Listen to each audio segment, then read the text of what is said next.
Bonjour et bienvenue dans ce nouvel épisode de la Minute Calva, thématique gestion des risques. La survenue d'un événement indésirable, c'est une situation à laquelle personne ne souhaite être confronté et on fait tout pour l'éviter. Mais lorsqu'il survient, il faut y voir une opportunité d'améliorer la sécurité des pratiques. Voyons ensemble la vie d'un événement indésirable ou son évolution depuis sa déclaration jusqu'à l'amélioration de la sécurité. En cas d'événement indésirable, il ne faut surtout pas chercher à le masquer. Le ou les professionnels impliqués ou ceux qui ont détecté cet événement doivent procéder à sa déclaration, soutenue par la direction dans une démarche de culture positive de l'erreur que l'on a déjà abordée dans un précédent épisode. À travers cela, on informe sur le risque et on permet à cet événement indésirable d'intégrer la liste de ceux survenus dans la structure, ou dans le pôle, le service selon votre organisation. Cette liste est étudiée en réunion CREX et l'événement indésirable, en fonction de sa criticité, pourrait être sélectionné pour être analysé. On choisit alors une méthode d'analyse et un pilote qui y est formé. Il pourra être si besoin épaulé d'un expert métier qui connaît bien la thématique ou la pratique en lien avec cet événement indésirable.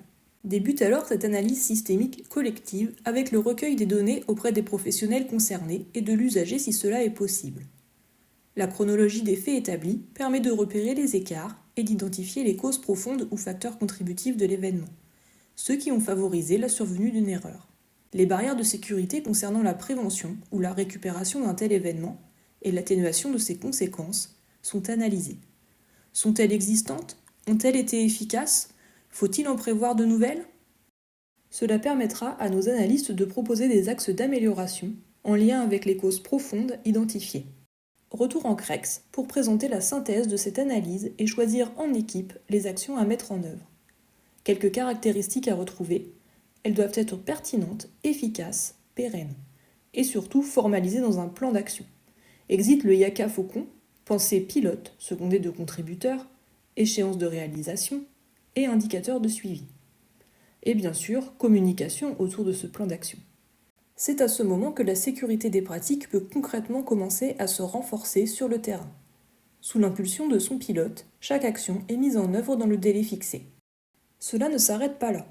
En suivant les indicateurs choisis, le CREX devra s'assurer de la mise en œuvre effective des actions d'amélioration, puis un peu plus tard de leur efficacité. Permettent-elles de réduire la fréquence de survenue de l'événement et ou de réduire la gravité de ses conséquences ? Enfin, si ces actions sont efficaces, il faudra s'assurer qu'elles restent sur le long terme bien ancrées dans les pratiques. On le voit à travers ce schéma, déclarer, c'est déjà agir.